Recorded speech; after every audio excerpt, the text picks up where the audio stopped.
The South thinks it will rise again. First, before you get out your pitchforks and torches, I'm not often stumped. But I have to admit, she stumped me. Congresswoman Michelle Bachmann, in an online interview for the Right Network, was asked this weird question.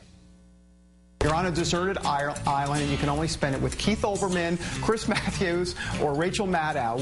Who would you choose out of those three?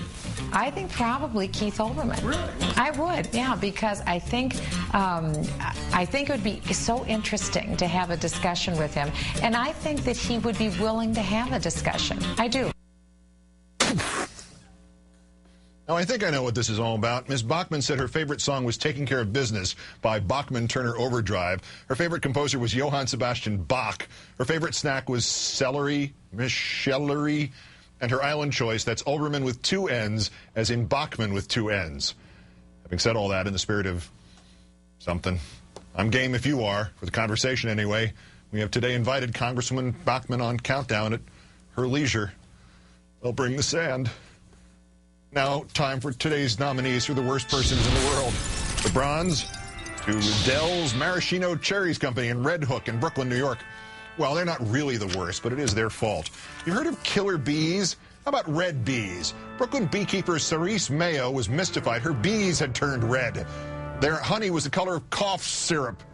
Another plague that would soon doom mankind? Well, not exactly. The bees had been lunching at the runoff from the Maraschino Cherries Company. The red coloring, the red honey, red dye number 40. Apparently they like the taste. Our runner-up, Congressman Steve King of Iowa, the king of crazy, is right on the line. He's now pushing the latest racial meme over the Pigford court decision that the U.S. Department of Agriculture had discriminated against black farmers and owed them a total of $1 billion. The ruling came in 1999, but that fact does not slow down King's racial paranoia one jot. Figure this out, Madam Speaker. We have a very, very urban Senator, Barack Obama, who has decided he's going to run for president. And what does he do? He introduces legislation to create a whole new Pigford claim. Very, very urban. This is another white euphemism for black folks. Mr. King, you are very close to jumping the racism shark. Beware. But our winner, Glenn Beck, communist. You heard me.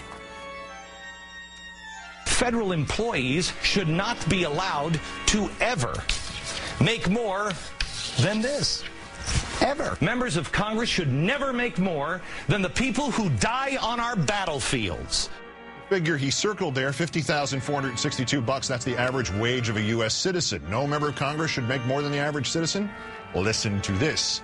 As if to emphasize its character as a truly democratic proletarian government, the Commune decreed that the salaries of all administrative and government officials, irrespective of rank, should not exceed the normal wages of a worker. The Commune was the Paris Commune of 1871. And you know what the kind of people that got in communes? Comrades? Communists. And you know who wrote that fond reminiscence about no government official making more than the average citizen? Vladimir Ilyich Ulyanov, better known as Lenin, the communist. And communist Glenn Beck is stealing his act. Glenn, as in Len in Beck. Today's worst Tavarish in the world.